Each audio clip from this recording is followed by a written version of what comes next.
Director Cecil B. DeMille is seen here on the Paramount Studios lot in Hollywood, shooting a scene for his 1956 version of The Ten Commandments, the last film he directed. Behind him is the barn where he and Jesse Lasky produced The Squaw Man in 1914, the very first feature film made in Hollywood and the first film DeMille directed. The barn and the VistaVision cameras are perfect bookends to DeMille's career as a master storyteller. And one place DeMille often went to find stories was the Bible. Moses' life is one of the greatest adventure stories ever put between the covers of a book. DeMille's first version of the Ten Commandments was the result of a contest in which he chose the winning idea from a member of the general public.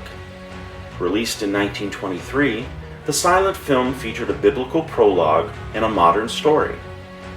The second version, released in 1956, told of Moses' life and the Exodus from Egypt.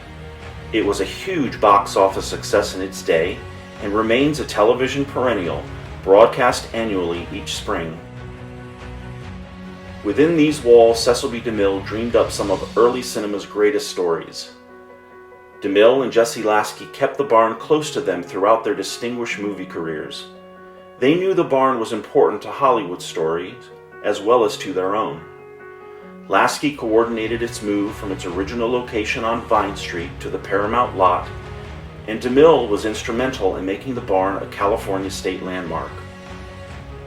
Today, Hollywood Heritage keeps the barn close to the community, across from the Hollywood Bowl, to ensure DeMille and the founders of Hollywood inspire the imaginations of a whole new generation.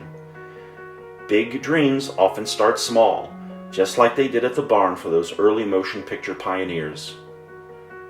People have said if the walls of the barn could talk, what marvelous stories they would share. The barn and each of its artifacts are alive with stories, and if you listen carefully, you can hear them speak.